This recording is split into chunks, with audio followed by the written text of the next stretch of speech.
So my son's like, hey, Mom, what's going on? I'm like, what's up? This messenger, right? He's like, I just got out of that job interview up at the flower shop, and they're considering it, hiring me to be a delivery driver with their van. And I'm like, is it an extended van? He's like, I don't know. I said, well, I know you can drive a regular van, but I know that, with your anxiety, you probably wouldn't want to drive an extended vehicle because you've never driven one.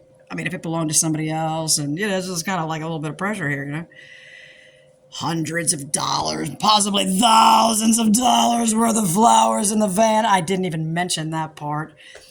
And he's like, I'm confident that I can pull this shit off. And I was like, well, I think they're probably checking the MVA for your driving record. And I do not believe he's ever been cited for an accident, although he had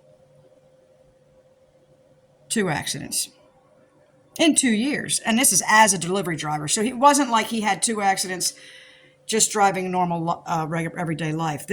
He drove like 8, hours a day. So really, when you consider that, the fact that he only had 2 accidents is pretty remarkable, honestly. But they were really bad. They weren't just little wee dinkling. Because when my son does anything, digs it all the way, baby, okay?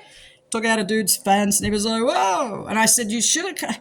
He forgot to call the guy and pay him cash, to not call the insurance company. So his insurance went, ding, and then he gave his car to his father. And, because his dad needed a car, and he's like, well, I can't afford to drive this bitch, so here you go. So he's here with no car, which is fine, because he can on foot. But at any rate, so he can walk to the flower shop and drive their van around. So I'm going, and he says, they said they want me to call back in an hour. They're making a decision. I thought, they're calling the MVA. They're like, what's those dudes driving? And I'm thinking, is this going to happen? All right, everybody. Cross your fingies and put your hands together.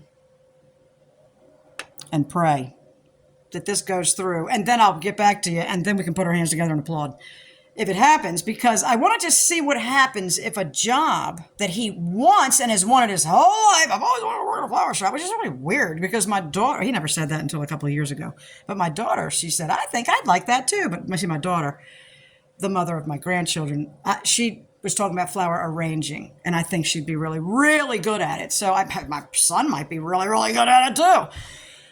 Let's see what happens. Maybe they can start a business. See, this is just the beginning of a beautiful thing. Like, he won't even need to go into a, residential, in resident, like, group housing or anything. He'll just immediately get his shit together, right? Come on, Karen. I'm a dreamer. I've got that magical thinking. Magical thinking. All right. Peace out, YouTube. Let's have a great day. And don't forget, Gunsmoke's on at 1 on Me TV.